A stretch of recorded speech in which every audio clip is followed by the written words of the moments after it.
परमेश्वरबाट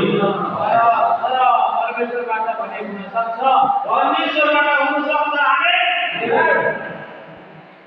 किनभने परमेश्वरबाट सबै काम हुन सक्छ अनि पत्रुसले भने हेर्नुहोस् हामीले त सबै कुरो छोडेर तपाईलाई पछाएका छौं यसुले भन्नुभयो साच्चै म तिमीहरूलाई भन्छु मेरो लागि सुसमाचारको कारण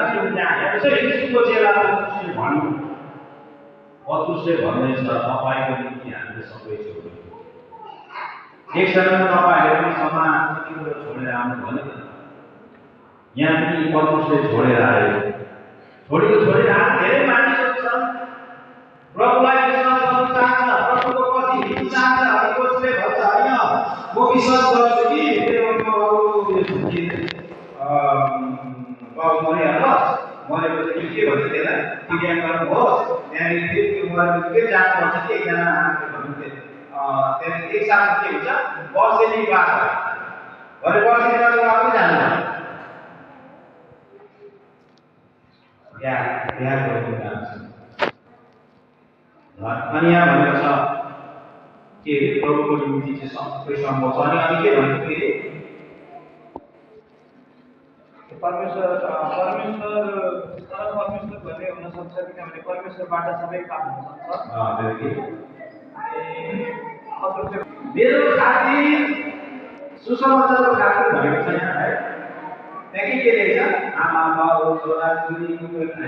जग्गा जमिन हामी सबै छोडेर गाउँ अपन भाइ गाउँ जान्छ यहाँ आमा बिचार एउटै आमा हैन दुईटा छैन एउटै आमा दाजुले एउटै बिहा बिर्सिसि गरेर एउटै आमा छोडेर जान्छ यहाँ यहाँ पनि भन्दैछ मेरो खातिर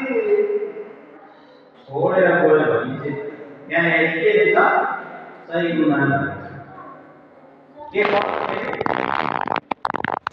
यसले भनेको साच्चै म तिमीलाई भन्छु मेरो लागि र सुसमाचारको खातिर आफ्ना आमा बुबा छोरा छोरी दाजुभाइ दिदीबहिनी घरबार जग्गा जमिन छोड्नेले यो भन्दा सजिलो गरी पाउनेछ सदावट र दुःखको साथै अहिले नै उसले आमा बुबा छोरा छोरी दाजुभाइ दिदीबहिनी घरबार जग्गा जमिन पाउनेछ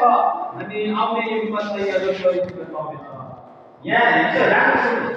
यहाँ के भन्दैछ यीशुले भन्नुभयो मेरो खातिर सुसमाचारको खातिर तिमीले जे त्यागेका आमाबाउ छोरा छोरीका के छ जग्गा जमिन सब छोडेको तिमीले सबमा पाउनेछौ अनि प्लस अनन्त जीवन हालेलुया अनन्त जीवन भन्छ अनन्त जीवन